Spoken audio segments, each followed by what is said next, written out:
¿Aló? ¿Cómo me escuchan ahora? ¿Aló? ¿Aló? ¿Cómo me escuchan? Hola, doctor Vargas, ¿nos escucha? Perfectamente. Perfecto, ahí lo escuchamos más claro. ¿Podría, por favor, hablar un poquito de corrido para chequear cómo sale el audio? Sí, claro, con mucho gusto. Estoy aquí disponible para la prueba de sonido que estamos haciendo.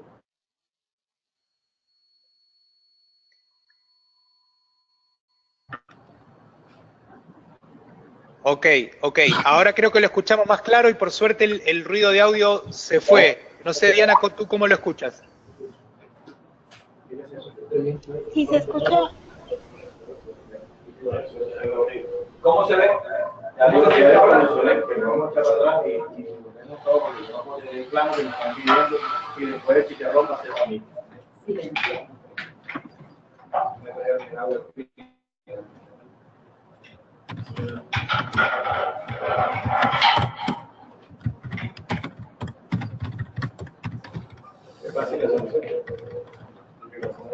Claro, que sea. Estamos hablando por mi micrófono.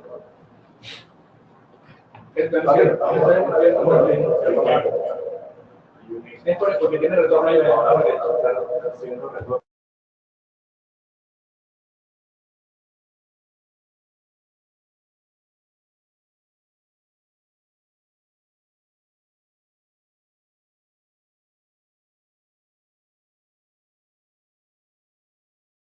Claro, estoy disponible para lo que digan. Hay eco. Ya parece que la prueba Hay eco. está solucionada. ¿Tienen que ir para allá?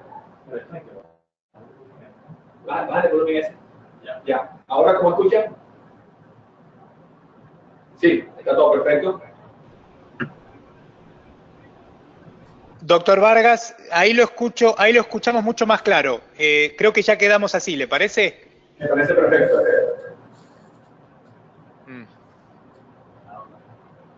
Hola Lucas, habla Héctor Flores. Hay rebote de sonido, están conectadas dos máquinas. Cuando voy a hablar yo no voy a vamos a quitar el sonido. Tienen que bajar el volumen de las bocinas, porque hace que se regrese el sonido y se escuche con eco.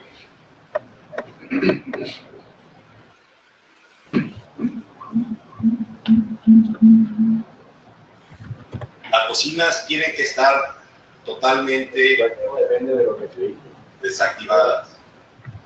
Sonido aquí. Porque se está devolviendo. Cierren la bocina. ¿Cuál bocina? Ya, las bocinas son los que mandan. Ah, ok. Está hablando. Cierren las bocinas. Doctor, hable. ¿Puedo hablar con ningún problema? ¿Cómo me escuchan?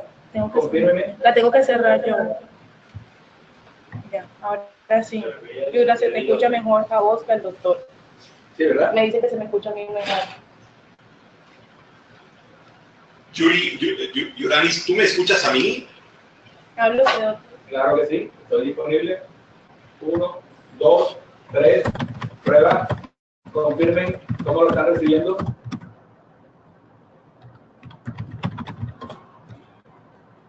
La teoría es tuya. La teoría es tuya. Se escucha en mi teclado, entonces yo me desconecto, ¿ok? Me voy a desconectar. Porque tenemos dos cuentas. Aló, buenos días, ¿me escuchan? Aló, buenos días, ¿me escuchan? Es esto. Bueno, aló.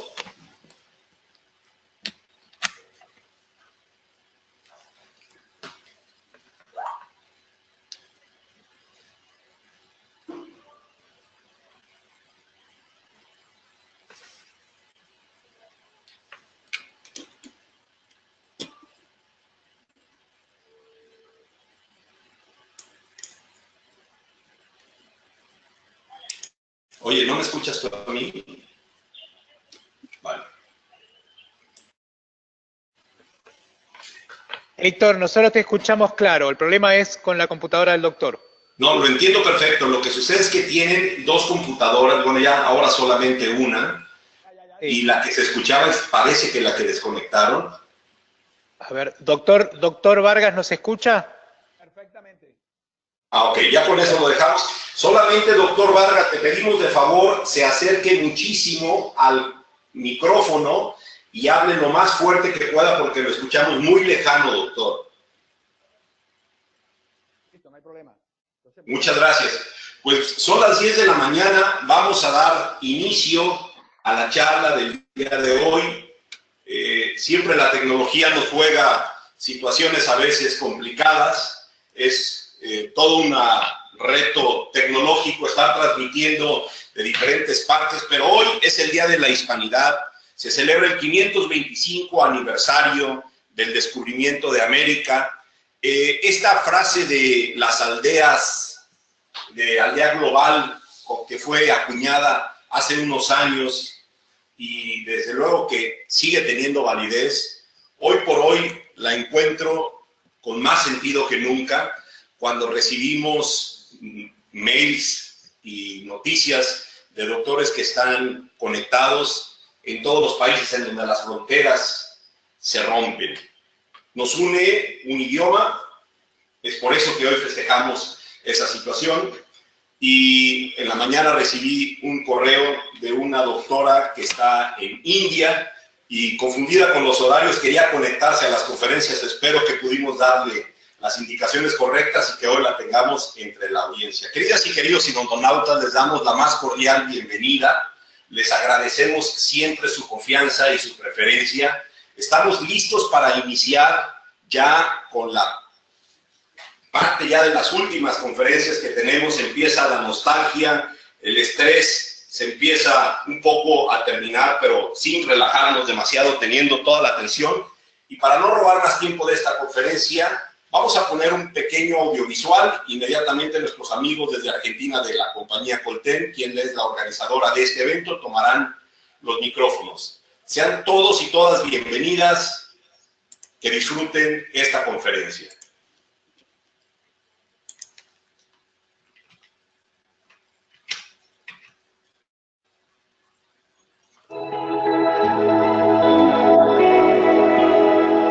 Nuestra historia comienza en Alstaten, Suiza, con un puñado de productos de inmejorable calidad. El sueño fue creciendo y con él cruzamos fronteras de innovación tecnológica, geográficas y generacionales.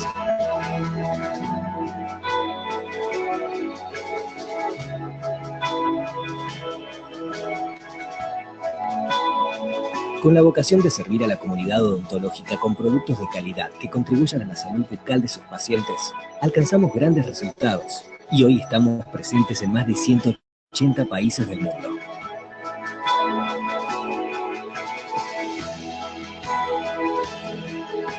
Nuestro liderazgo en Latinoamérica y el Caribe se basa en 3 pilares: productos confiables e innovadores, el mejor equipo de distribuidores de la región, que nos vincula con odontólogos de 27 países, y una historia de interrelación con las escuelas odontológicas, hoy denominada Colten School Program, que dio origen al foro educativo Colten School eForum, una plataforma e-learning y un puente de comunicación entre las escuelas y la comunidad odontológica latinoamericana.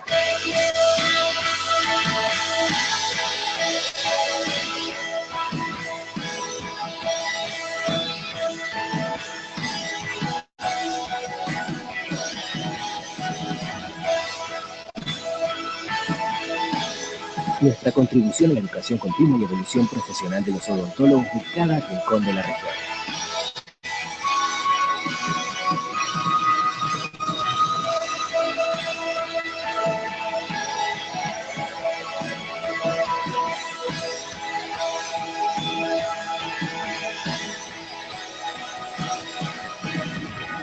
Unimos Latinoamérica con el resto del mundo, sirviendo a cientos de universidades, miles de odontólogos y millones de pacientes. En Colten sentimos a Latinoamérica como un todo, una región única, diversa, pujante y entrañable. Porque en Colten somos Latinoamérica.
Muy buenos días a todos.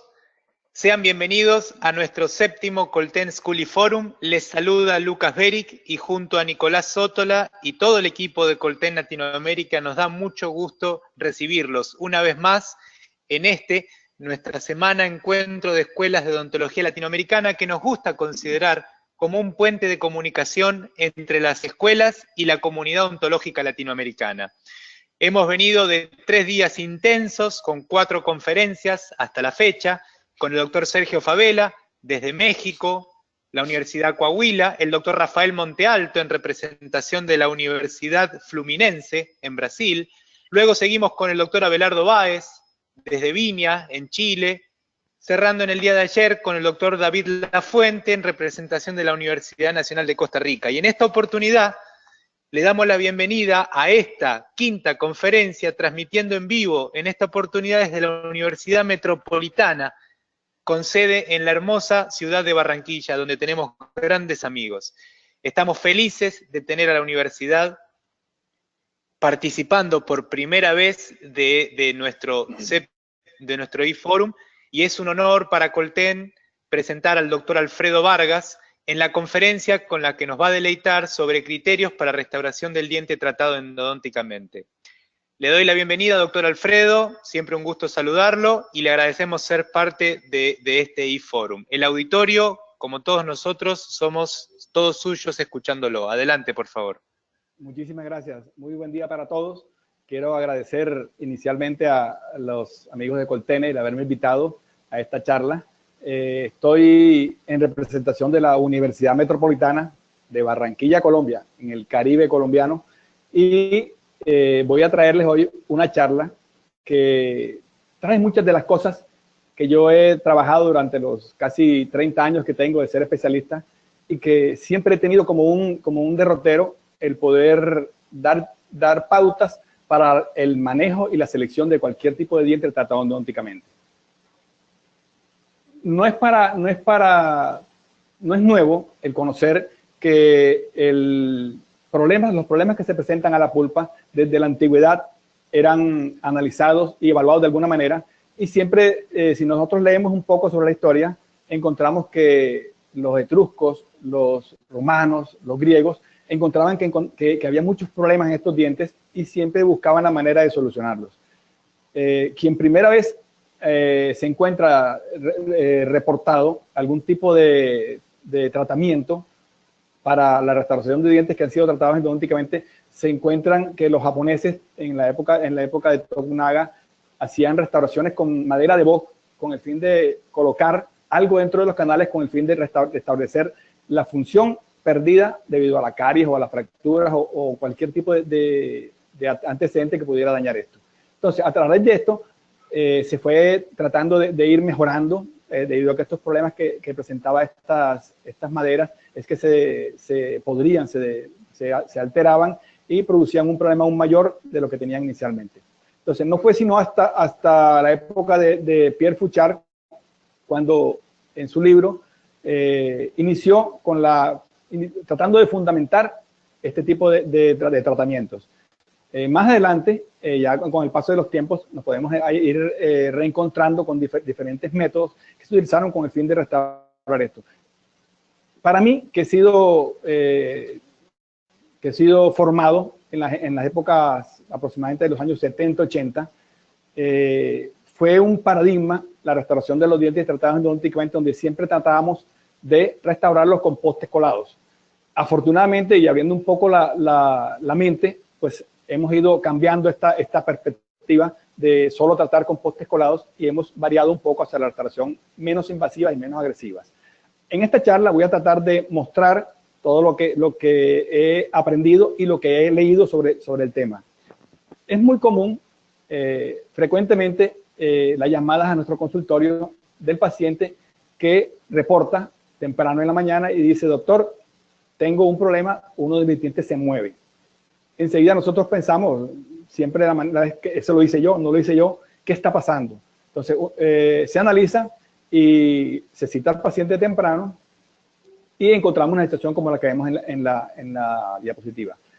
Una zona tumefacta superior a la parte coronal con variada movilidad del diente y que clínicamente luego de tomarla y retirarla encontramos una gran fractura de la unión entre el diente y la corona. Si analizamos el caso, podemos encontrar que esta fractura se presenta por un mal planeamiento del tratamiento. Este es un diente que ha perdido más de 40-50% del remanente coronal y que fue restaurado inadecuadamente. El objetivo de esta charla es poder guiarnos hacia la consecución de un pronóstico adecuado a largo plazo para todas las restauraciones. Este paciente, incluso el que lo hizo, pudo decir en el momento que te iba a tener éxito, pero no planeó adecuadamente y el pronóstico fue muy a corto plazo un fracaso. Afortunadamente este caso se resolvió de manera adecuada, se hizo un alargamiento coronal, se colocó un poste colado y más tarde se restauró de manera adecuada para la complacencia del paciente. Esta charla la voy a dividir, ahora sí entrando en materia, en 3 o 4 partes. Voy a iniciar básicamente con una terminología para ambientarnos en el tema y luego voy a clarificar cuáles son las características que tiene el diente tratado endodónticamente y luego voy a delimitar cuáles son los tipos de tratamiento que hacemos según el grado de extrusión coronal que tiene el diente y por último voy a hacer unas conclusiones a la charla que estoy presentando. Entonces vamos a iniciar la terminología con los términos que ustedes tienen a continuación. Voy a ir detallando cada uno. Se considera un retenedor intraradicular a toda restauración compuesta de un perno que se localiza dentro del canal, o sea, esa parte le llamamos perno, y está dentro de una raíz preparada, obviamente, luego de un tratamiento endodóntico bien realizado, y que tiene acompañado de él un muñón por fuera, o sea, de donde está la terminación de la corona hacia afuera, y que reemplaza una porción de la corona perdida y que más tarde me va a recibir una corona. Esto fue tomado de Johnson y Dikema, es un libro que no es muy nuevo, pero que el fundamento de la teoría está bastante claro. Normalmente, luego de que encontramos un diente tratado endodónticamente, tenemos que evaluar, y en base a un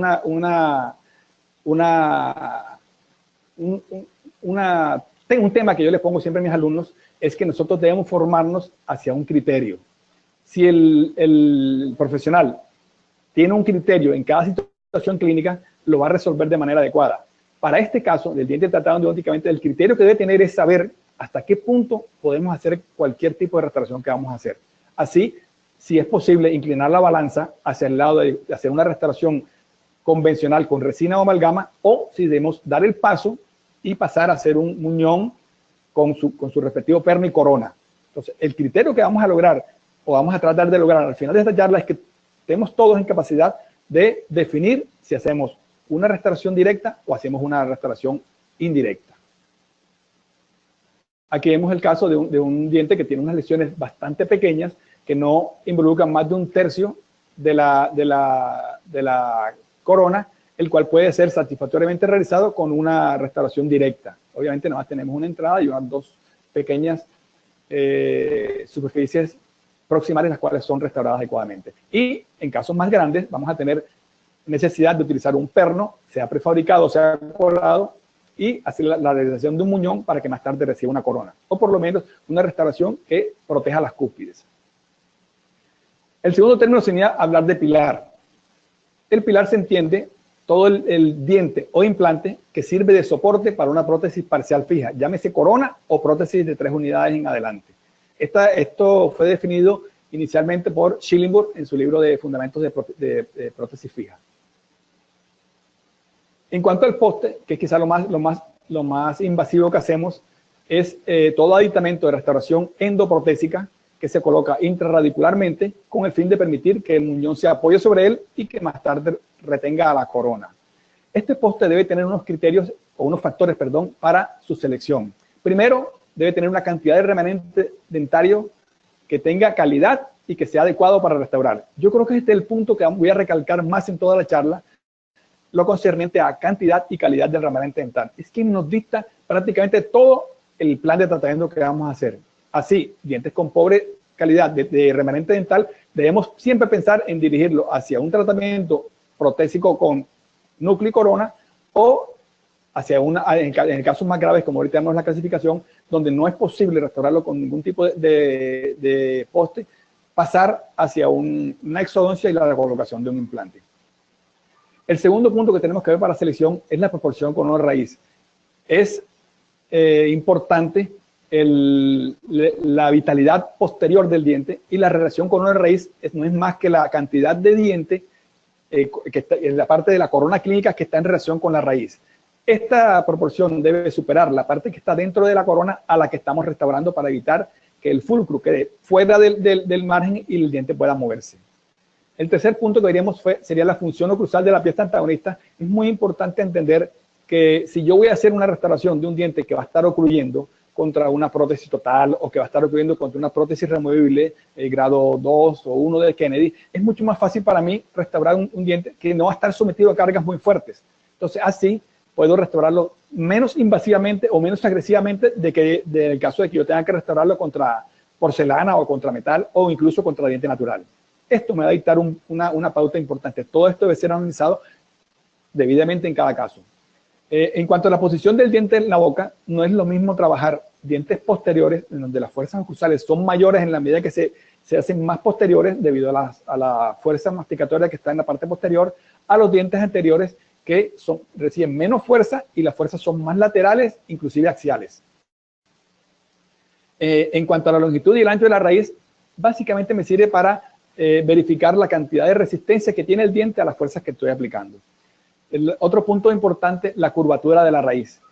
La curvatura de la raíz se hace importante cuando yo tengo que hacer postes que necesiten, dientes que necesiten soporte con postes. ¿Qué pasa con esto? Cuando las curvaturas son muy cervicales, no me permite profundizar mucho en la obturación del canal, haciendo que estos postes queden con una ubicación muy cervical, predisponiendo el diente a la fractura, dando el fulcrum demasiado cervical. En cuanto al efecto férula, es tan importante que ahorita hacemos una profundización sobre esto, que es el que brinda a largo plazo el agarre o impedir que más tarde se fracture por fuerzas verticales. En cuanto al muñón o núcleo, se considera el muñón a toda parte que reemplaza una parte del diente perdida por caries, fractura y que más tarde va a retener la corona final. Estos tipos de muñones hay varios. Hay directos, los que hacemos con resina, amalgama o ionómero, y los que hacemos de manera indirecta, que precisan de una impresión o una impresión, sí, o un colado, los cuales se realizan en diferentes materiales, ya sean metálicos, ya sean cerámicos, en fin, de diferente manera. En cuanto a la reconstrucción o complementación, se considera complementación cuando la cantidad de remanente dental que encontramos es suficiente para pensar que no tenemos que tomar el canal radicular para reforzar o para sostener el muñón que estamos haciendo. Aquí vemos una muestra específica de esto. Tenemos dientes que tienen bastante soporte y que solamente con una reconstrucción, ya sea con ionómero, con amalgama o con resina, brinda una adecuada retención al muñón que me va a soportar más tarde una corona. Por último, hablaré un poco de lo que es el efecto férula, que fue descrito por Rosen en 1971, enunciado más tarde por Chillinburg en 1970. Este efecto férula o efecto ferrule no es más que una abrazadera que se va a colocar tanto en los postes como en las coronas. Algunos autores dicen que los postes no es tan importante, pero yo considero que sí, porque la cantidad de fuerzas que se aplican en el diente, aún transmitidas desde la corona hacia el poste, son tan importantes que pueden en determinado momento producir fractura. Si un poste tiene efecto férula y no tiene tiene efecto de cuña y no tiene efecto férula, las fuerzas masticatorias que aplicamos en la masticación a la corona pueden en determinado momento producir fracturas.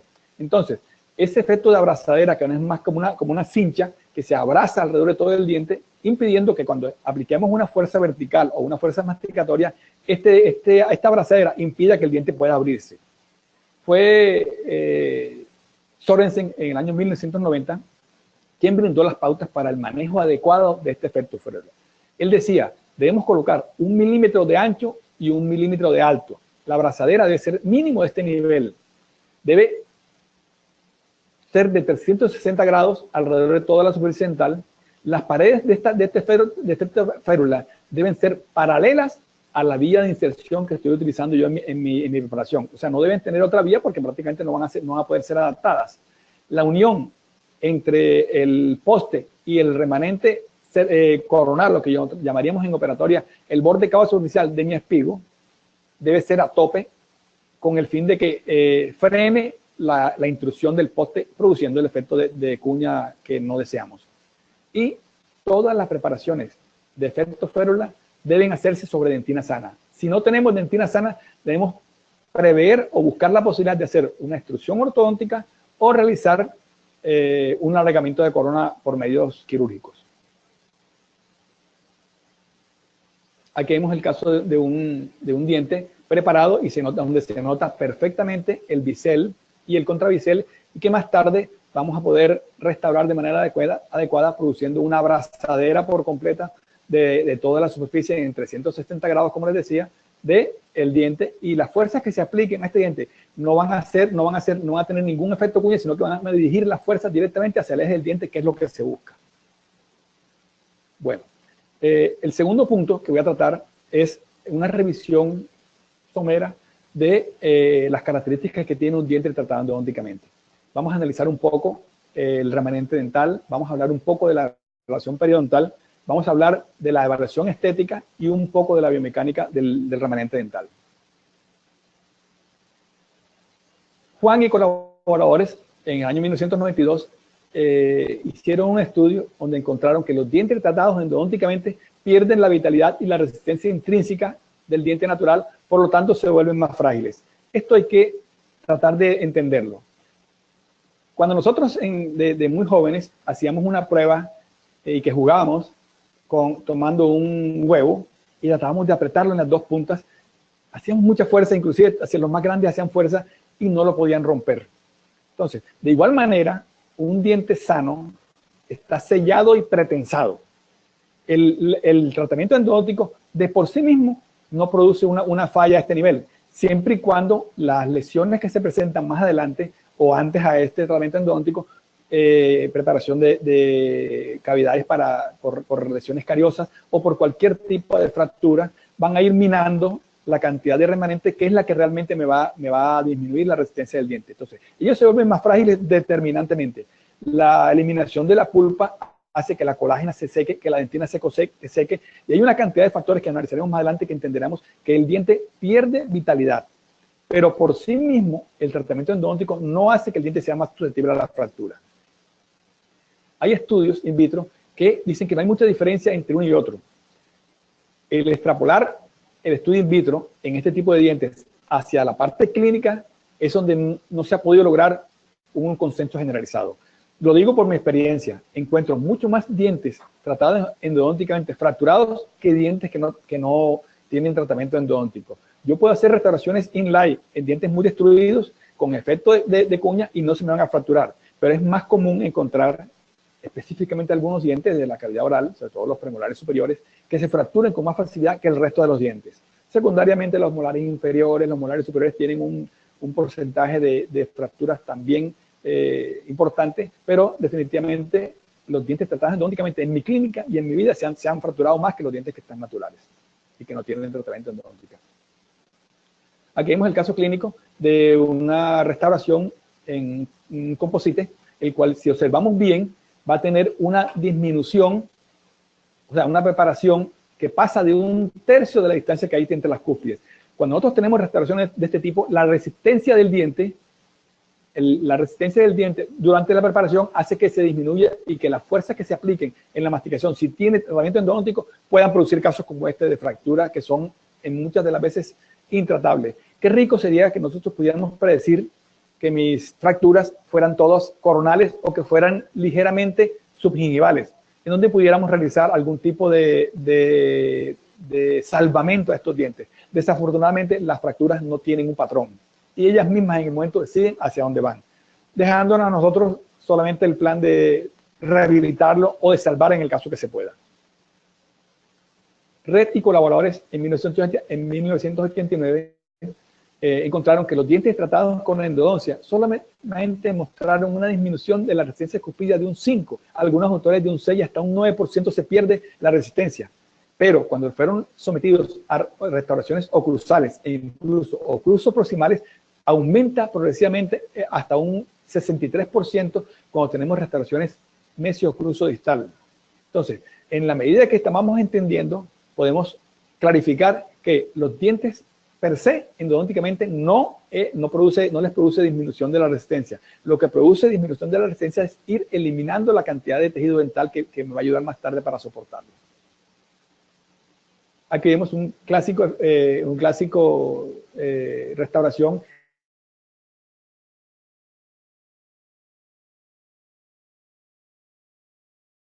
Este diente más tarde se va a fracturar. No estoy clarificando, yo siempre pongo y les comento a mis alumnos y a mis pacientes que eso no tiene una fecha de vencimiento. Puede ser hoy, puede ser mañana, puede ser 15 días, puede ser 2 meses. Lo que sí es que ese es un diente que si no está restaurado adecuadamente, mínimo, con una protección de las cúspides, vamos a tener una fractura de ese diente más tarde, más temprano. De pronto, la luz de Dios los ilumine, pero eso no es muy fácil en la realidad. La realidad es que tiende a fracturarse el diente tratado endodónticamente con un efecto de cuña de este tamaño. ¿Cuál es la etiología de todo esto? Hemos conversado un poquitico, pero Rosen y Heffer y colaboradores estudiaron y encontraron que había una disminución de la hidratación de la dentina. ¿Qué pasa con esto? El diente se seca, la colágena se seca y esto pierde vitalidad. Pero no es realmente esto lo que produce el problema.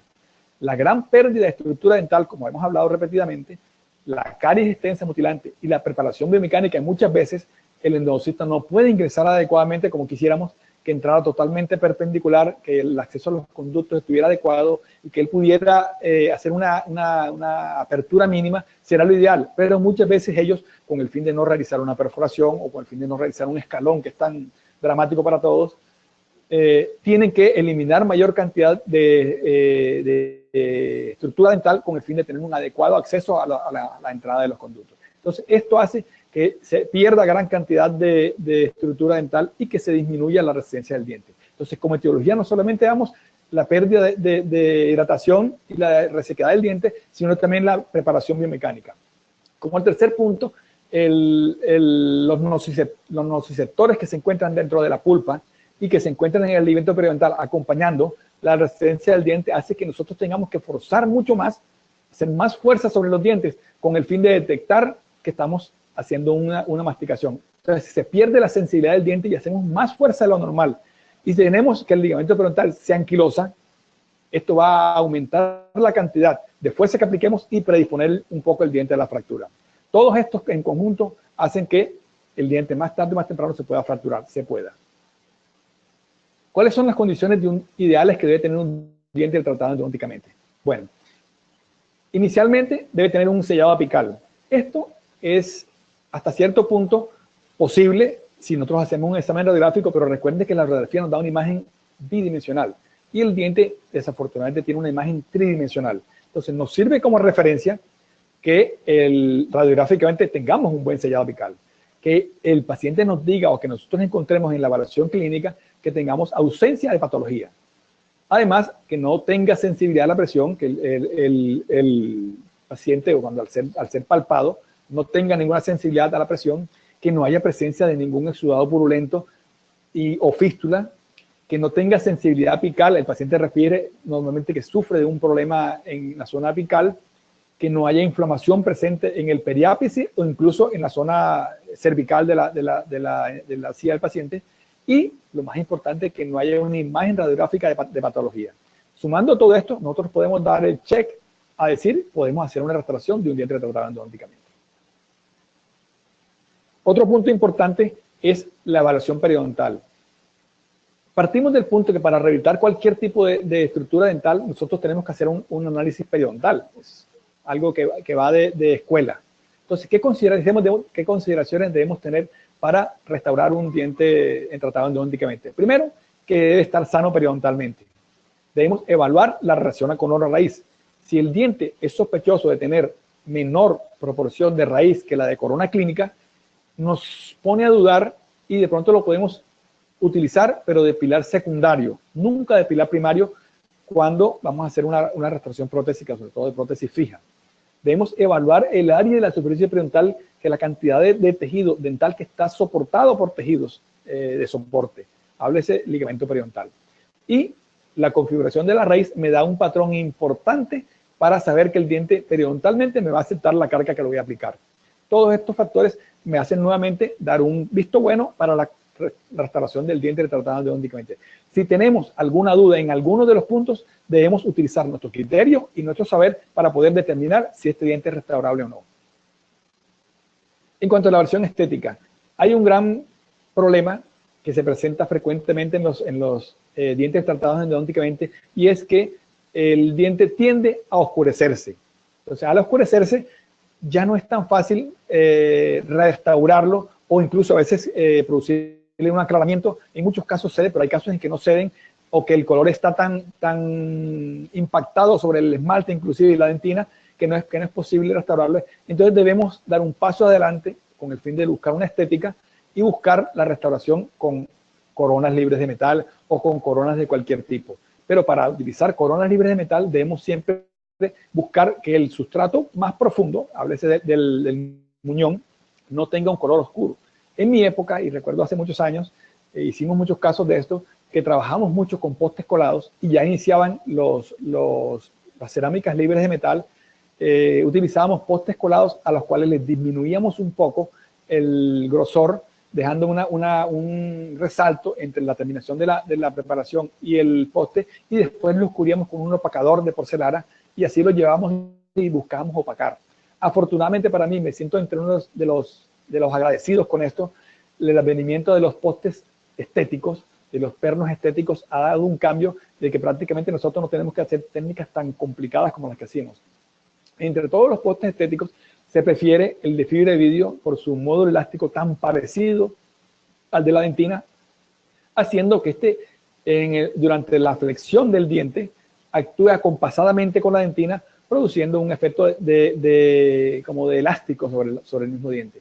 En cuanto a los postes cerámicos, que son muy rígidos, pueden tener una tendencia alta hacia la fractura. Los postes de fibra de carbono se comportan muy parecido a los postes de fibra de vidrio, pero tienen un efecto que son un poco menos claros, son un poco más opacos que los de fibra de vidrio, que son los que más translucidez tienen. Si nosotros podemos buscar que la translucidez de mi muñón me ayude al efecto estético, estamos trabajando bajo condiciones ideales. Por último, hablando de la biomecánica del diente remanente, ya hice un poquito de énfasis en esto, pero vamos a hablar un poco de la localización del diente en la arcada. Ahora profundizo un poquitico más.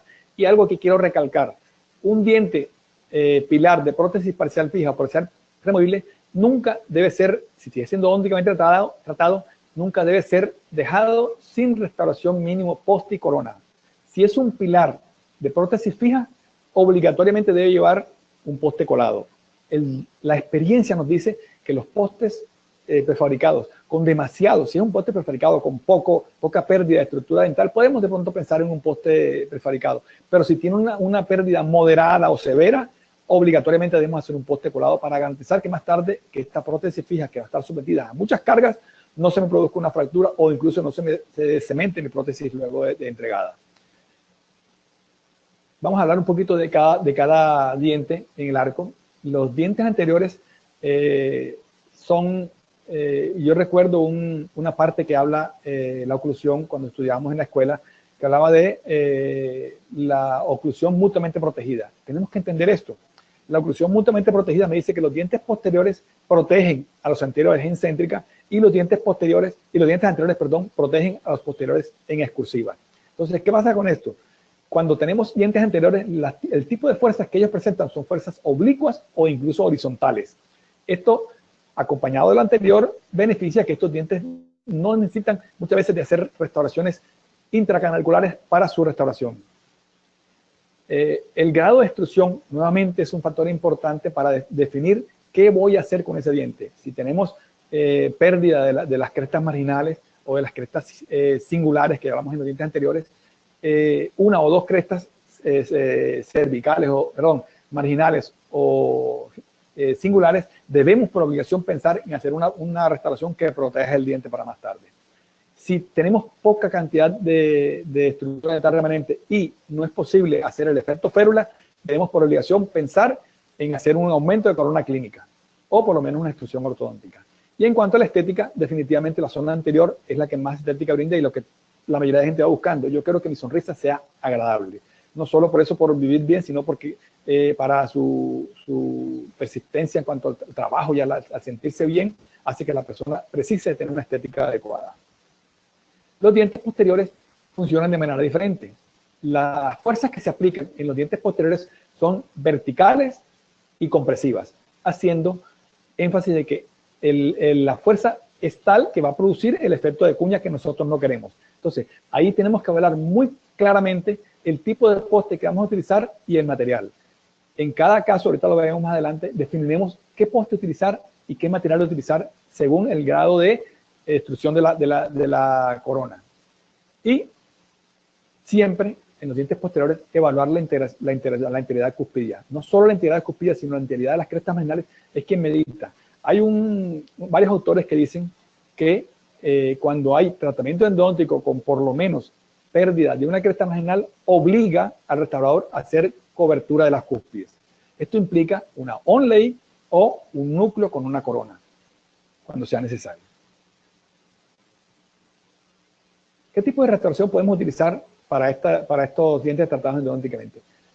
Podemos utilizar restauraciones directas o restauraciones indirectas.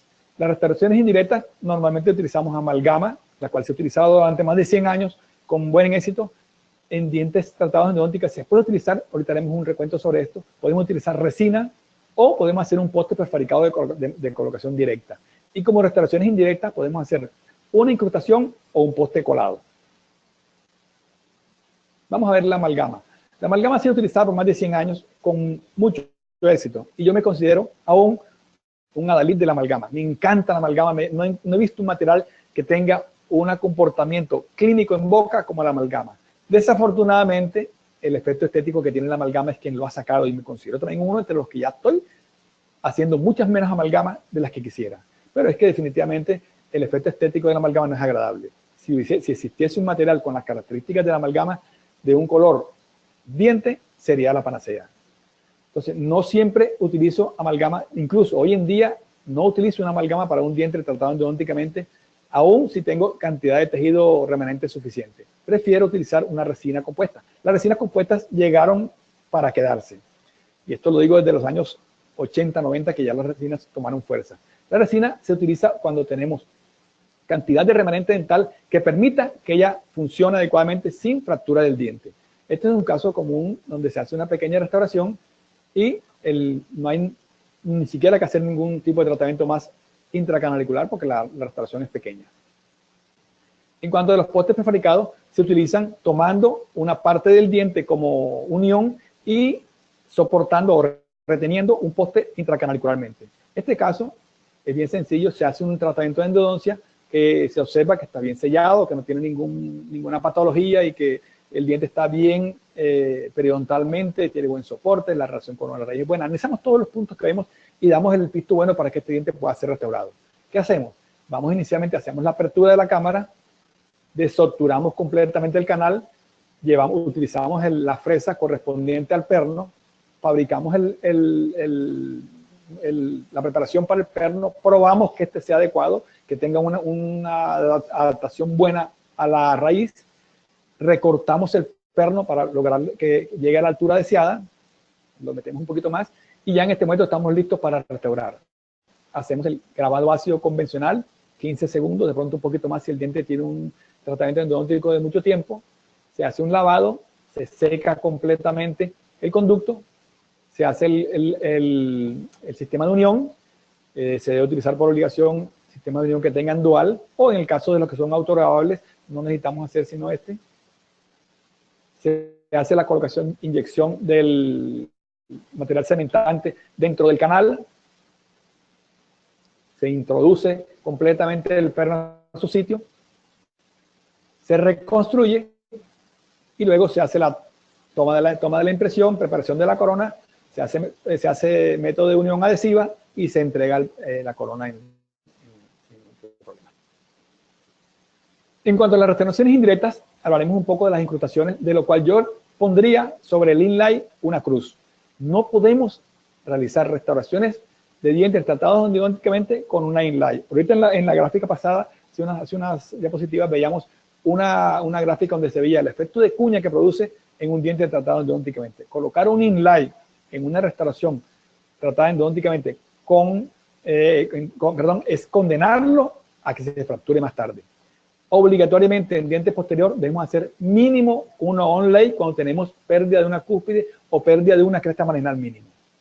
¿Cómo hacemos las incrustaciones? Podemos hacerlas totalmente cerámicas, totalmente de resina, con cerómeros, hay infinidad de materiales que se prestan para esto.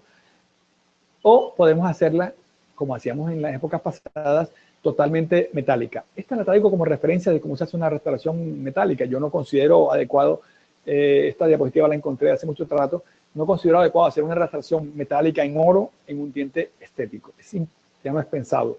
Pero la traigo como referencia para que veamos cómo es la cobertura de las cúspides y cómo se debe sellar adecuadamente una restauración metálica. Otra restauración indirecta sería un poste colado, que no es más que la preparación del canal,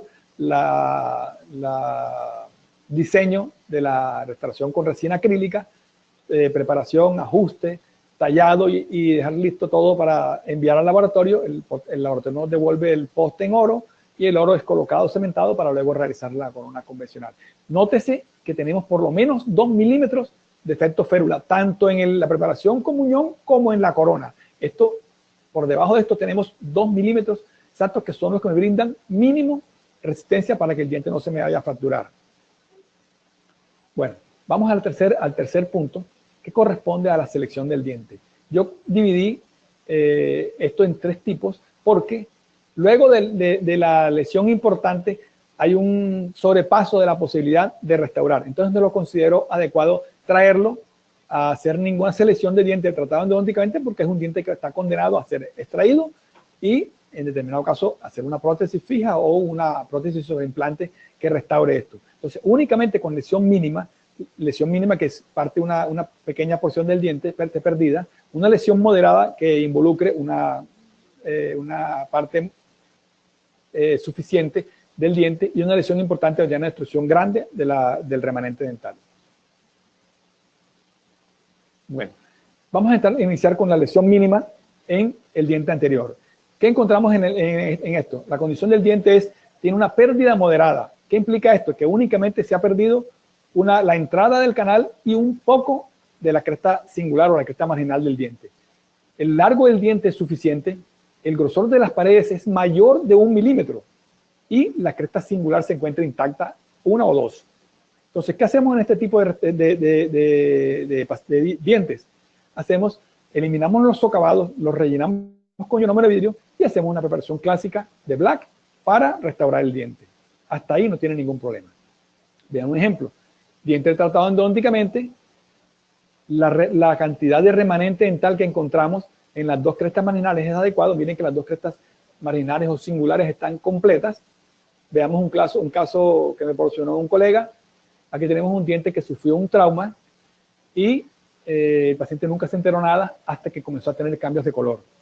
El análisis se le encontró que había necrosis pulpar, se le hizo el tratamiento endodóntico completo.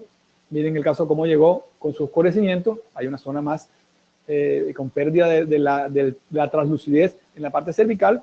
Se hizo una técnica de aclaramiento no vital y luego se hizo la restauración donde el efecto fue bastante bueno. En el diente posterior, con una lesión mínima, hay más o menos lo mismo. Hay una pérdida moderada y el caso implicó una acceso cameral mínimo nada más. No es lo ideal, no es lo común, pero sería lo ideal. Las dos crestas marginales están intactas y no hay restauraciones de ningún tipo proximales, ni siquiera restauraciones en túnel, sino totalmente sano. ¿Qué hacemos para solucionar este caso? Pues eliminamos los socavados con ionómero, si hacemos una preparación conservadora clásica y se hace una obturación adhesiva convencional. Miren que yo daba como opciones la amalgama, pero yo considero hoy en día que lo que se hace en todo este tipo de restauraciones es aprovechar los que nos regaló Bonocor. Recuerden que en 1955 Michael Bonocor encontró la adhesión a la estructura dental. Esto permite que todas las paredes del diente se agarren entre sí y me permitan soportar mejor las fuerzas de resistencia que estamos haciendo. Entonces, aprovechemos lo que nos han dado. Hagamos grabado ácido, hagamos restauraciones adhesivas y dejemos el molar con mínima pérdida dental restaurado con una restauración tipo composite. Aquí vemos el caso de una restauración que tiene acceso endodóntico mínimo. Hacemos una preparación. Yo considero que no se haga hoy en día amalgama. La traigo como referencia. Aquí vemos el mínimo, que tenemos crestas marginales muy fuertes. Este es un diente que prácticamente puede pasar de largo a hacer una restauración convencional. No tenemos que pensar en hacer online ni nada, porque el diente está sólido. Tú este diente, tu criterio te dice que está bien, que está sano, que lo podemos restaurar adecuadamente con resina. Ahí va como queda. Y es un caso que puede permanecer durante mucho tiempo sin problema. Vamos con la lesión moderada. De aquí en adelante es muy importante colocar la balanza que yo puse al principio. Hago resina, hago resina o hago restauración, o me voy hacia el otro lado y voy a hacer poste prefabricado o poste colado. Entonces, ¿qué pensamos? Hay una pérdida moderada severa, o sea que ya perdí parte del diente, perdí la entrada de la cámara pulpar y además perdí un poco de la cresta marginal de uno o dos lados. Si es poco, yo podría pensar que de pronto podríamos hacer tratamientos convencionales. Vamos a ver. El remanente dental es corto. O sea, tengo poca estructura dental remanente. Hay menos del 50% de la corona. Oh, se me van sumando. El grosor de las paredes es igual a 1 en todo el radio. Se va sumando más aún. Y la preparación es muy cónica. Si yo considero que no es un diente estratégico, por lo menos que no sea un central, que sea un diente pequeño, que no tiene cargas, que la oclusión me ayude, yo puedo pensar de pronto en realizar una restauración convencional. Hacemos una preparación modificada, hacemos un bisel grande, amarramos todo el diente con la restauración adhesiva y valoramos muy cuidadosamente este caso. No podemos enseguida, nada más porque el diente anterior, irnos a hacer un poste colado o hacer una restauración con resina. Debemos buscar que esto, que el mismo criterio que yo tengo y que la balanza me diga voy hacia aquí. De esta manera vamos a tener un pronóstico adecuado. En cuanto al diente, una diapositiva de un diente que definitivamente lo tuvimos que pasar hacia restauración con perno prefabricado y un muñón en resina.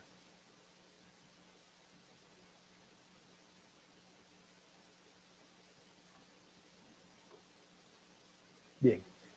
En el diente posterior con lesión moderada, encontramos que hay una... Retrasándome, por favor.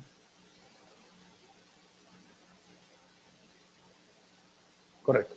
En el diente posterior con lesión moderada, hay pérdida moderada severa. Miren la cantidad de tejido que se pierde. Yo considero que cuando hay menos del 50% del remanente dental en diente posterior y que las paredes estén igual o menor de 1 milímetro en todo el radio y que la proporción sea muy cónica, igual que lo vimos con el diente anterior, hacemos una restauración adhesiva pero con protección a las cúspides, obligatoriamente. Todo diente posterior que tenga mínimo pérdida de una cresta marginal debe ir directamente direccionado hacia realizarle protección a las cúspides. Que hagamos una incrustación, que hagamos una corona, es obligatorio. Y la valoración debe ser muy cuidadosa, porque muchas veces no es posible restaurar con un poste prefabricado, sino con un poste colado, de acuerdo a la cantidad de estructura dental perdida. Aquí vemos lo que les hablaba hace un rato, la misma gráfica nos muestra que las fuerzas que se aplican en un diente sano no son lo mismo que en un diente tratado endodónticamente, porque el acceso cameral ya ha violado todo el sellado que traía original el diente.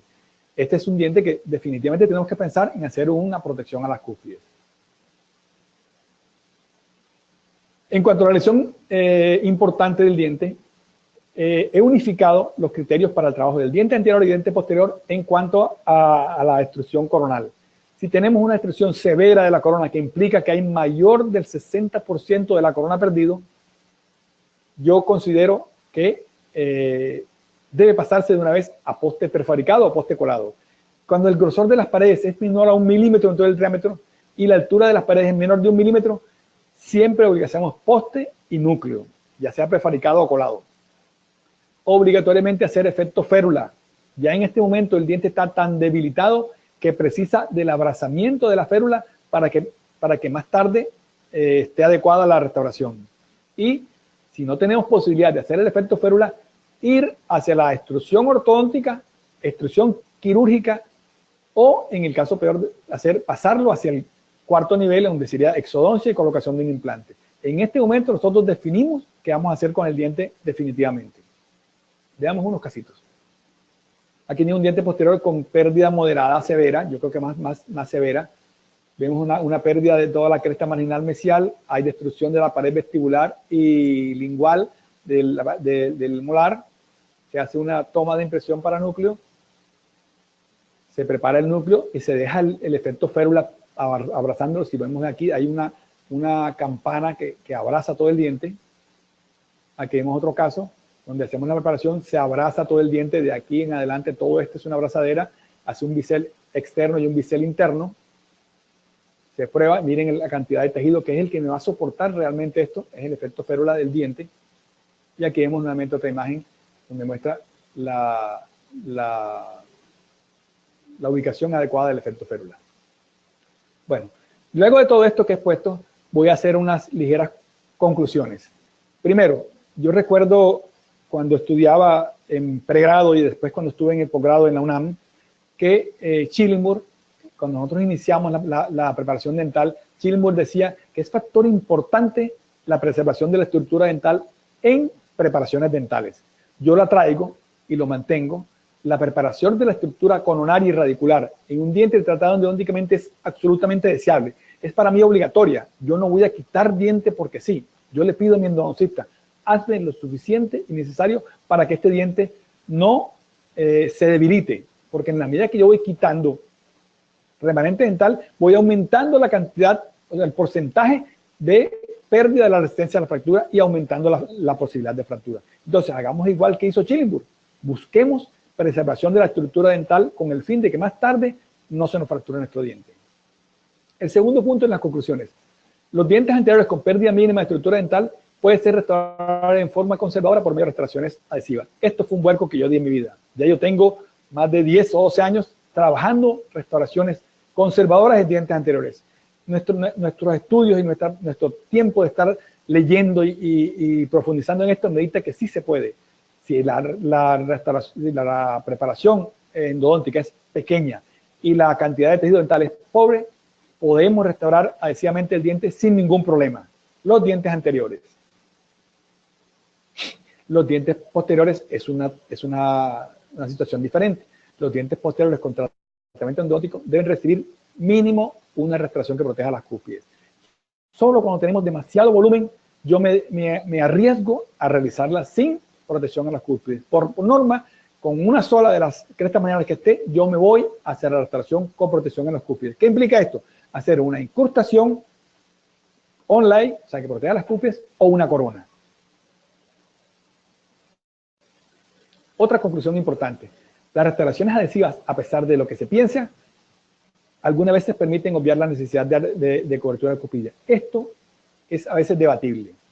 Yo hice un estudio en donde encontramos, y es un estudio que no tiene nada que ver con restauración de dientes tratados endodónticamente, pero que tiene que ver cómo se comporta el material. Yo hice un estudio donde analizamos quién era más resistente a la compresión, una resina o una amalgama.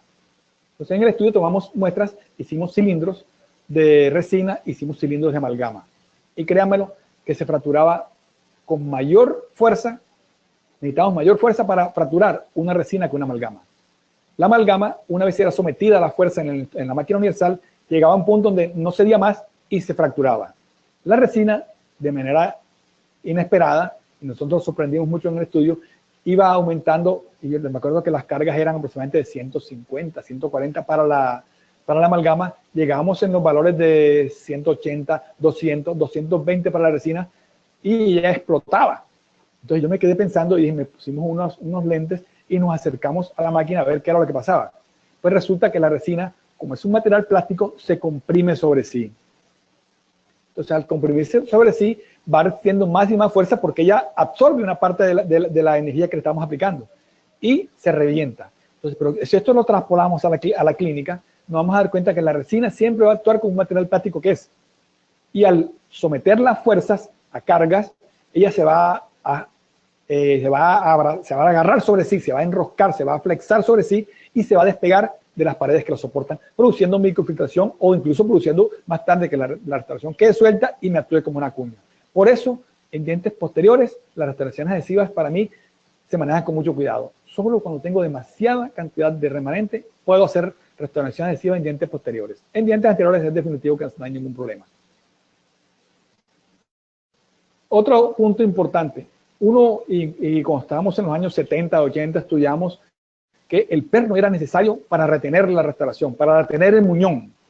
Pues no, el perno no actúa reforzando nada. Él actúa únicamente para retener la restauración o para retener el muñón. En los años 80 y 90 nosotros decíamos, hay que hacer perno y muñón porque si no, no es resistente la corona. Pues esto ya se cambió y ya definitivamente no tenemos que hacer perno y muñón siempre que queramos aumentar la resistencia del diente. El perno se hace únicamente para poder soportar cuando tenemos una deficiencia de remanente y nosotros necesitamos agarrarnos de él para que se retenga y podamos darle la forma para recibir una corona. Quizá el punto más importante de todo, y lo dejé de último por eso, es en el momento de rehabilitar, cada caso debe analizarse individualmente. No hay una fórmula para analizar el tratamiento restaurador. Y aquí pondría en palabras gigantes que el criterio propio es el que me dicta la medida a tomar en cada caso. O sea, yo tengo que analizar, y la balanza que yo puse al principio es muy importante, poder evaluar qué hacer en determinadas circunstancias. Desafortunadamente el criterio lo logra uno con los éxitos y los fracasos, leyendo mucho, analizando muchas las cosas, pero quien le dicta a uno a largo plazo es la práctica, y la práctica requiere a veces de fracasos. Entonces, busquemos siempre evaluar adecuadamente para que tengamos todos los posibles éxitos en restauración de dientes tratados endodonticamente. Muchas gracias.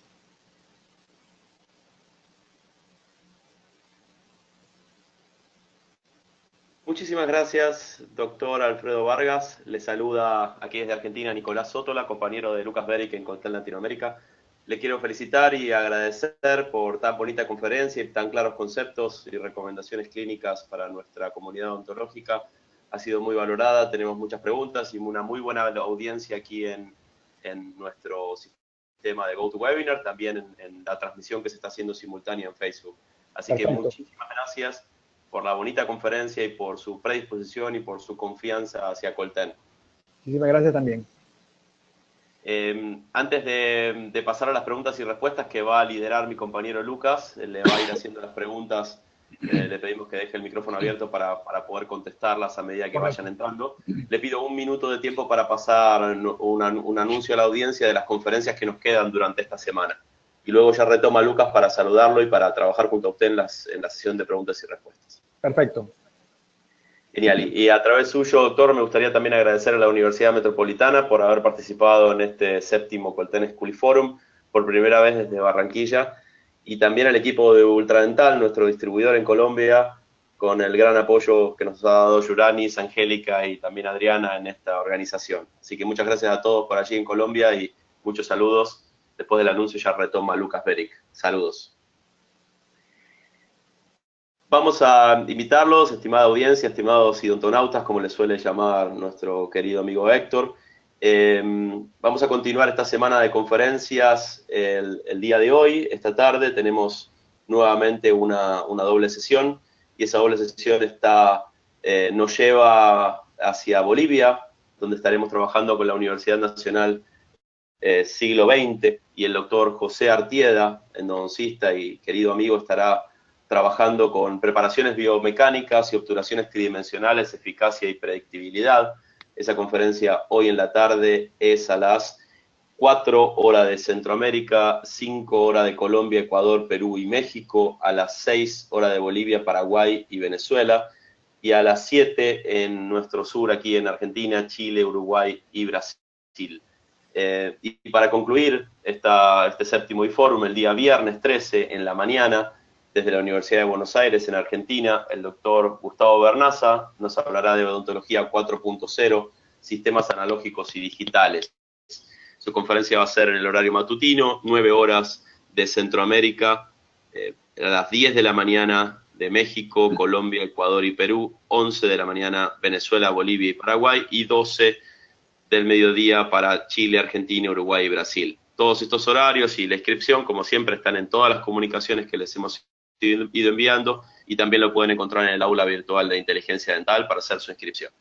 Muchísimas gracias a todos por acompañarnos nuevamente. Los dejo con mi compañero y amigo Lucas Beric para liderar la sesión de preguntas y respuestas. Gracias, doctor Vargas, y muchos saludos allí a Colombia. Gracias, muy amable también para ti. Un abrazo. Gracias. Saludos.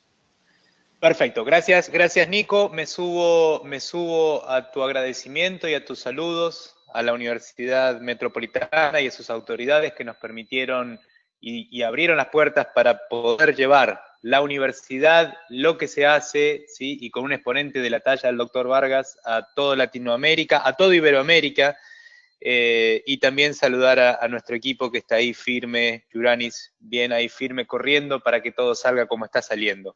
Tenemos muchos saludos, doctor, le vamos a hacer llegar luego todas las preguntas, porque sé que son muchas y no vamos a poder leerlas todas al aire, pero nuestro compromiso con usted y con la audiencia es hacerle llegar a usted todas las preguntas y los saludos, porque hay muchísimos, muy variados y de todo realmente el continente.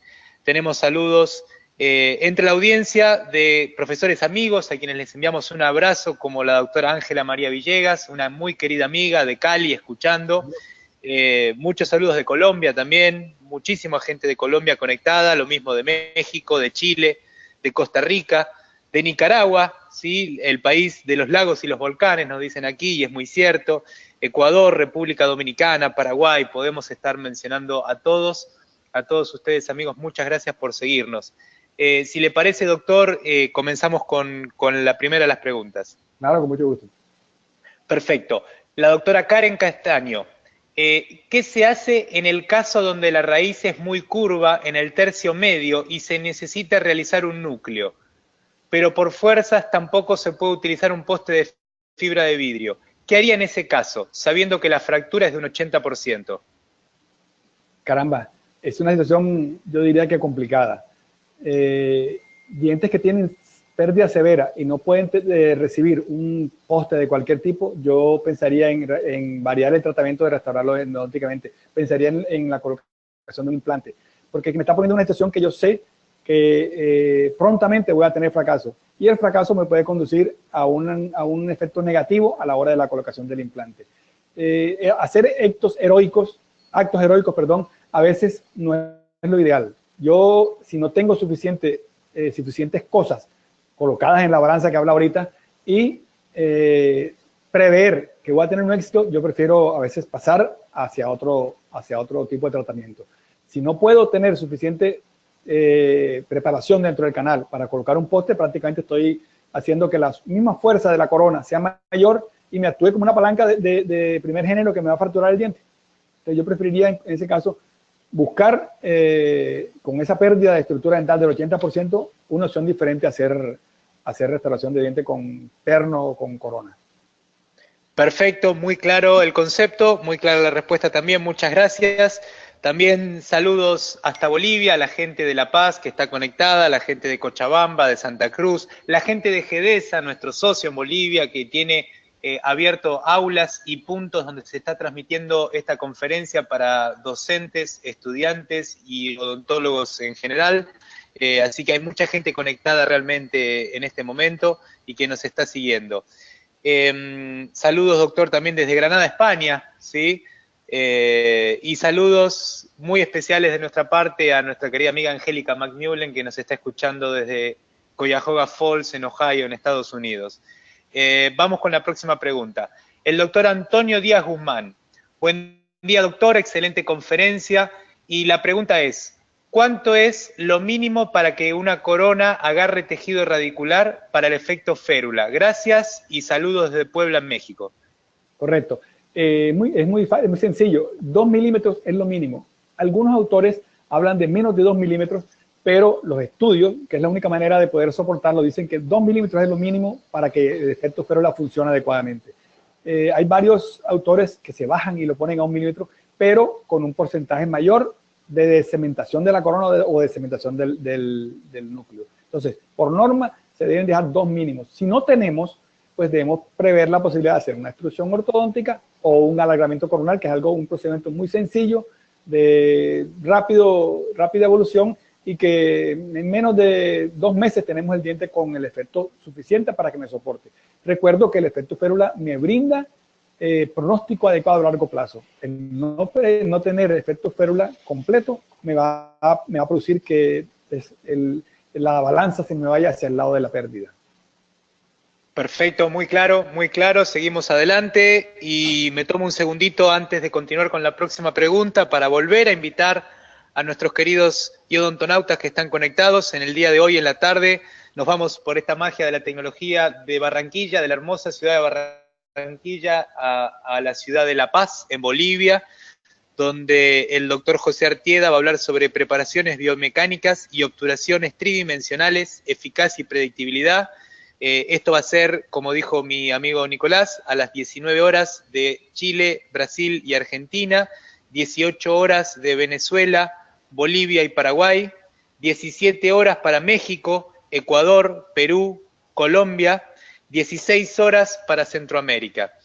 Seguimos avanzando, luego el día del viernes, por la mañana, mediodía para el sur, por la mañana, el día viernes, va a hablar el doctor Gustavo Bernaza con odontología 4.0, sistemas analógicos y digitales.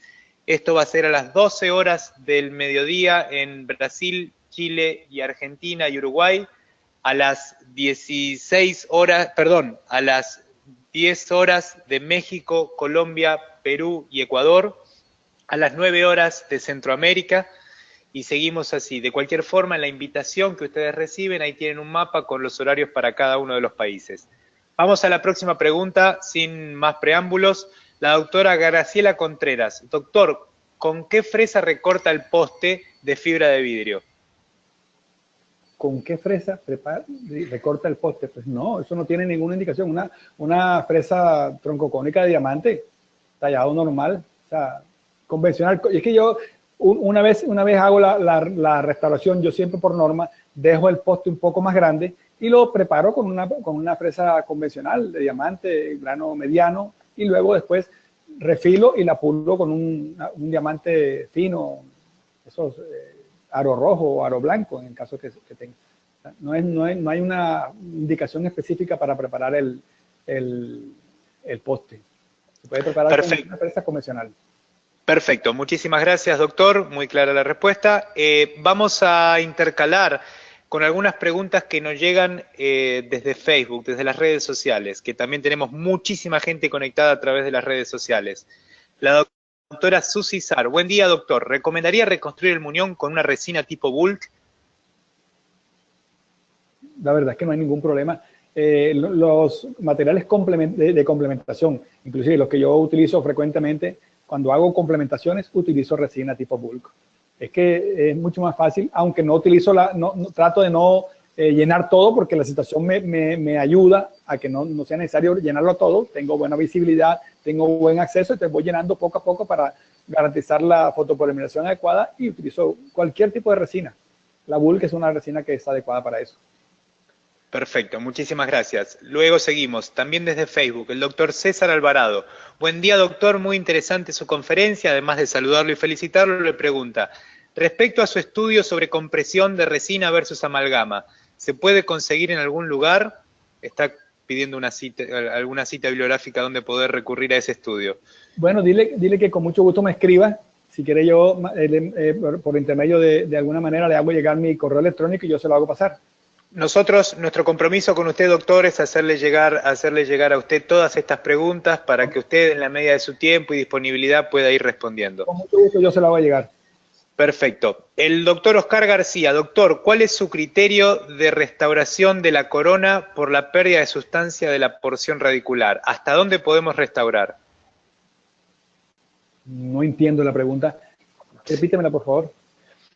Doctor, ¿cuál es su criterio de restauración de una corona ante una pérdida de sustancia de la porción radicular? ¿Hasta dónde podemos restaurar? Ok, correcto. Ahora sí más o menos te entiendo. Entiendo que el diente ha perdido mucha estructura dental y que además tiene involucrado algo de la raíz en el proceso de fractura o por caries. Entonces, inicialmente hago un análisis radiográfico y evalúo la cantidad de remanente radicular que está.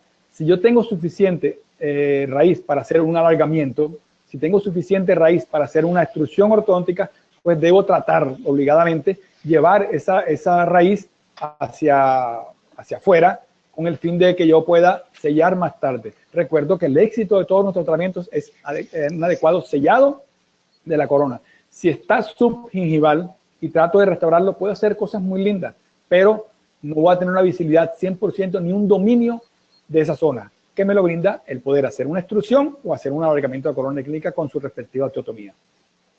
Perfecto, muchas gracias, doctor. La doctora Lisette Gutiérrez lo felicita y suscribe su frase sobre actos heroicos sin resultados predecibles. Dice que tiene toda la razón en sus conceptos y le agradece. Seguimos con la doctora Gabriela Jurado. Aquí nos volvemos al GoToMeeting. La doctora Gabriela Jurado pregunta, entonces, si el diente necesita un inlay, ¿usted cómo recomienda restaurarlo? ¿Sería mejor, en dado caso, convertirla en onlay para evitar hacer una corona? Bueno, definitivamente, la colocación de un inlay, si hace un inlay metálico, o se hace un inlay cerámico, o se hace un inlay adhesivo, más tarde o más temprano, como yo comenté, y como el estudio que se hizo, podemos entender que esto actúa como un efecto de cuña en el diente tratado endodónticamente. Un diente que no es tratado endodónticamente podemos restaurarlo de la manera que queramos, pero un diente tratado endodónticamente, hay que dejar claro y visualizar de una vez. Yo trato de visualizar esto. Cuando yo hago un tratamiento endodóntico, yo me sitúo en las dos paredes vestibulares lingual o vestibular palatina. Estoy haciendo un efecto de cuña increíble, y si yo coloco una inlay, cualquier fuerza mínima mastigatora que rompa la adhesión va a llevar a producir un efecto de cuña que todos conocemos. El efecto de cuña, ¿qué me dice? Voy a producir una fractura, porque las dos paredes están divergentes y lo que hacen es que van a abrir. Entonces, si yo puedo garantizar, y si de alguna manera existiera la posibilidad de saber que mi fractura va a ser coronal, pues yo no me preocupo. Pero como yo no tengo la posibilidad de tomar la ruleta y decir que me va a salir un número, sino que me va a salir el que la ruleta quiere, no voy a jugar con la ruleta, y en vez de tener una inlay, obligatoriamente en dientes posteriores hago una onlay. Eso me garantiza mi tranquilidad. Yo puedo dormir, puedo llegar a la almohada y cerrar los ojos con ningún problema, porque sé que eso no me va a conducir a ningún fracaso. Muy bien, muy claro. La doctora Gabriela Hernández, bueno, creo que esta pregunta ya fue contestada a lo largo de la conferencia y también en alguna otra pregunta, pero ella saluda desde Glenville, Carolina del Sur, en Estados Unidos, y pregunta, ¿cuáles son los criterios para elegir reconstruir un diente posterior solamente con resina y qué pronóstico tiene a largo plazo? Bueno, eso ya, como ya misma lo dijo, si tengo suficiente volumen de remanente dental, ¿qué quiere decir en diente posterior? Que tengo las dos crestas marginales intactas, que tengo las dos superficies vestibular y palatina o lingual, de un volumen adecuado, que la apertura cameral es poca, que no tengo un socavado durante la apertura cameral, que no tengo ningún tipo de lesión escariosa en ese diente, pues puedo restaurarlo sin ningún problema. De elección en este momento, composite, buen grabado. Una cosa importante y que pronto puedo añadir en este momento, algo que pronto quedó pendiente, en dientes anteriores, los cuales son, se les hace apertura cameral para blanqueamiento o para aclaramiento porque el diente fue golpeado, yo prefiero no siempre hacer grabado ácido completo de toda la cámara pulpar. Hago una colocación de un sellante de la entrada del conducto con un fosfato que es bastante bueno, y hago una preparación, perdón, con ionómero de vidrio posterior a este, de un color bastante blanco, y grabo únicamente la parte más superficial, que no es posible, que no necesite más tarde el tener que aclarar. ¿Por qué? Porque los dientes con tratamiento endodóntico tienden a largo plazo a oscurecerse per se. Entonces, si yo cojo y hago un grabado ácido completo de toda la dentina, cuando voy a tratar de aclararlo, no se va a poder lograr. Yo puedo con mucho cuidado retirar un ionómero blanco, con mucho cuidado, y hacer un aclaramiento. En cambio, cuando yo grabo y ese sistema de unión se une a la dentina, es totalmente reactivo a los aclaramientos, aún con el más fuerte de porcentaje de peróxido de calamida o peróxido de hidrógeno muy fuerte, no voy a poder aclararlo y voy a tener que de pronto pasar el diente para lograr un efecto estético a una corona. Perfecto, muy claro, doctor. Seguimos adelante. La doctora Lina María Benavides le consulta cuántos milímetros de gutapercha debe quedar para un poste prefabricado en fibra de vidrio, o si solo se desobtura totalmente y se le toma la medición de canal y poste. Bueno, no, los libros dicen, y yo no soy endodoncista, pero por norma tengo ese manejo, que debemos dejar un mínimo de 3 a 4 milímetros. Haciendo otra manera de enfocarlo, yo dejo 2/3, un poquito más de 2/3 de la corona, deben estar desobturados, dependiendo del tamaño de la raíz. Obviamente, si tenemos una raíz muy corta, pues tenemos que llevarlo al mínimo, que puede ser 3. Pero si tengo una corona más larga, de pronto puedo quedarme en 4 o 5, dependiendo de esto. Para poste prefabricado, hago esa estructuración. Y la estructuración es estándar. Yo estructuro para poste colado, para poste prefabricado de la misma manera. Dejo mínimo 3, y en la medida que voy teniendo raíces más largas, voy dejando mayor cantidad, porque la proporción me lo ayuda. Lo que sí es importante es no hacer menos del largo de la corona de estructuración. Si tengo una corona que mide 11 milímetros, debo tener un poco más para que el efecto de palanca no me brinde la posibilidad de fractura. Perfecto, muy claro. Seguimos adelante. Hay muchísimas preguntas. Sé que no vamos a poder llegar con todas. Además, yo sé, doctor, que sabemos que tiene unos compromisos, así que vamos a leer, si le parece, 2, 3 preguntas más, y luego el compromiso de nosotros es hacerle llegar todas las preguntas para que usted con tiempo las vaya viendo en los momentos que tenga disponibles. ¿Le parece? Perfecto. Perfecto. Perfecto. El doctor Miguel Carrasco, buenos días, saludos desde Oaxaca, excelente ponencia. Dependiendo de las fuerzas oclusales, así se determina el tipo de poste a utilizar, metálico o prefabricado, le consulta. Correcto. Las fuerzas oclusales son un factor importante, y un saludo especial a Oaxaca, a quien aprecio y quiero mucho, una tierra que conozco. De acuerdo a las fuerzas oclusales me indica muchas veces qué tipo de poste realizar. Ejemplo, un paciente bruxista, pues obligatoriamente tengo que hacer poste colado y corona. Inclusive, si yo sé que es bruxista, no hago la corona convencional metal cerámica, sino que la hago con mordientes o parte oclusal metálica, porque sé que es un paciente que me va a atacar esta superficie de porcelana. Y el acople con metal es mucho más fácil y más predecible que con porcelana. Cuando tengo restauraciones que ocluyen contra porcelana, debo obligatoriamente hacer poste colado porque voy a reforzarlo. Cuando tengo restauraciones que ocluyen contra prótesis total o contra prótesis removible, pues puedo tomarme la libertad de ser un poco más laxo en esta preparación, y puedo hacer postes prefabricados, lo que yo considero que son menos retentivos que los postes colados. Perfecto, muchas gracias. Aprovechando también para invitar a todos los odontonautas a que visiten el canal de YouTube que tenemos, youtube.com/Coltene Latinoamérica, en donde van a poder encontrar todas las conferencias que hemos realizado en el marco de los e-forums, en las 6 ediciones anteriores. Todas las conferencias están ahí grabadas y montadas para que puedan verla de forma gratis y las veces que sean necesarias, una verdadera biblioteca de consulta permanente, y comentarles que muy pronto las conferencias de este e-forum, inclusive la del doctor Vargas, que estamos actualmente disfrutando, van a estar muy pronto también en el mismo canal, youtube.com/Coltene Latinoamérica. Ahí estamos montando todas las conferencias, las que ya hicimos y las que estamos haciendo y las que vamos a hacer seguramente. Vamos con las preguntas. Bueno, esta nos llega desde Facebook, la doctora Tita Calderón. Hola, buenos días. Para evitar una filtración en un diente con tratamiento de conductos y solo quiero realizar una restauración porque tengo suficiente tejido, ¿cómo logro un mejor sellado?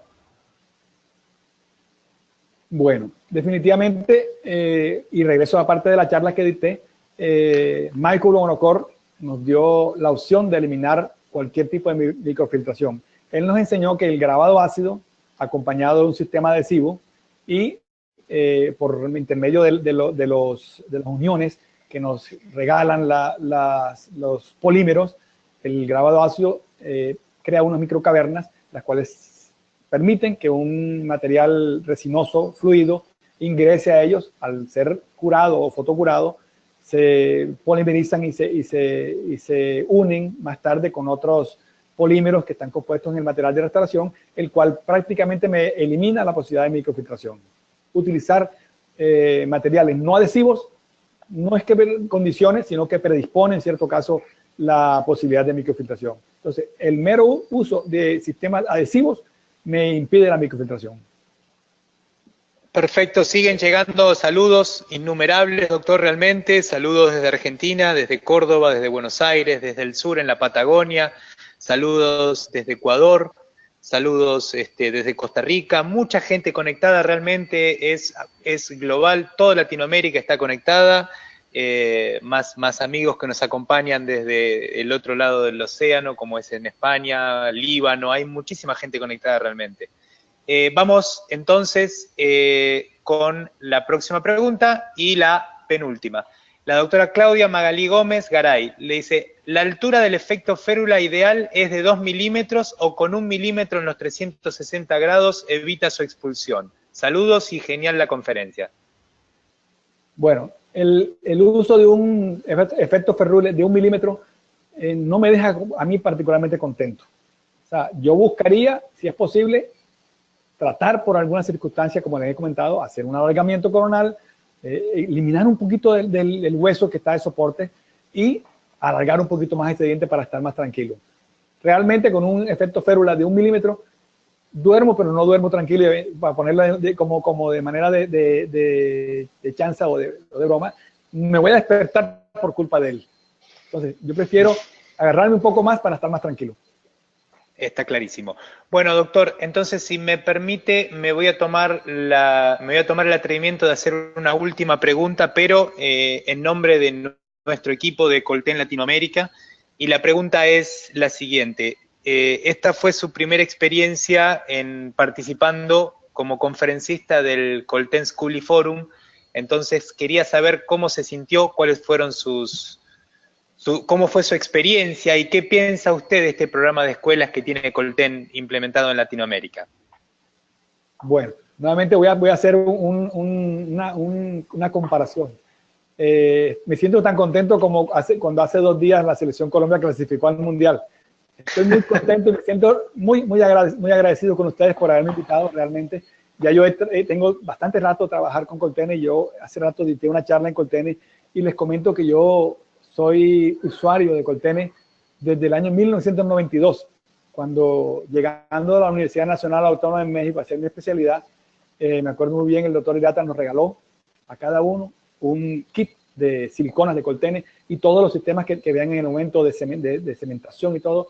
A partir de ahí he quedado casado y doy fe de eso con mis amigas de Colten, Yuranes y Angélica, las cuales me han estado acompañando, inclusive yo he sido beneficiario de muchas cosas de Colten. Entonces, queda poco para decir lo contento que estoy y la comparación yo creo que es al lugar en este momento. Bueno, muchísimas gracias por su palabra, el sentimiento es mutuo, sabes Alfredo, lo cómodo que nos sentimos trabajando contigo durante todos estos años. Agradecer también a todo el equipo de Colten y Ultradental Colombia y especialmente a la regional Costa, que sé que te tratan muy bien y tratan de que esta relación continúe por muchos años más. Amigos, de mi parte, invitarlos a la conferencia de esta tarde con el doctor José Artieda sobre preparaciones biomecánicas y obturaciones tridimensionales, ética y eficacia y predictibilidad, y el día viernes por la mañana desde la Universidad de Buenos Aires con el doctor Gustavo Bernaza, Odontología 4.0, Sistemas Analógicos y Digitales, para dar cierre a este 7º Colten School Forum. De mi parte, de parte de Nicolás, de parte de todos nuestros equipos, de Julieta Parrado, de toda la gente de Inteligencia Dental, también que nos apoyan, que nos acompañan, y de todos nuestros distribuidores, un agradecimiento muy grande a todos los amigos que nos acompañan en esta conferencia. Un saludo, un agradecimiento muy grande a la Universidad Metropolitana, a todas sus autoridades y pero muy especialmente a usted, doctor Alfredo Vargas, por haberse prestado y por haber participado con esta tan bonita y clara conferencia. Doctor, muchas gracias, muy agradecido. Igualmente, un abrazo. Diana, Héctor, con gusto pueden hacer el cierre cuando gusten. Nos estamos viendo por la tarde. A todos un abrazo muy grande. Muchísimas gracias, Lucas. Muchísimas gracias, doctor Alfredo Vargas, por esta interesante información que nos compartió el día de hoy. Le enviamos un fuerte abrazo hasta Colombia. Muchísimas gracias. Queridos odontonautas, les recordamos que con su conexión en la plataforma GoToWebinar se acredita directamente su CADI y lo verán reflejado en máximo 48 horas. Y a quienes nos acompañan vía Facebook o YouTube, les recordamos que pueden acreditar su CADI ingresando a www.inteligenciadental.com/CADI. Aquí también podrán hacer, si es necesario, alguna modificación en sus datos de registro e imprimir la relación de los CADIs que tienen acreditados. Fue un verdadero placer recibirles el día de hoy en esta su aula virtual I+D en el ciberespacio. Les recordamos que tendremos otra sesión a las 5 de la tarde, hora del centro de México. Les agradecemos mucho su tiempo, confianza y preferencia. Nos encantará encontrarles el día de hoy por la tarde para que disfruten de la interesante conferencia que tendremos en vivo. Se despide su amiga Diana Montoya, que tengan una excelente tarde. Hasta pronto.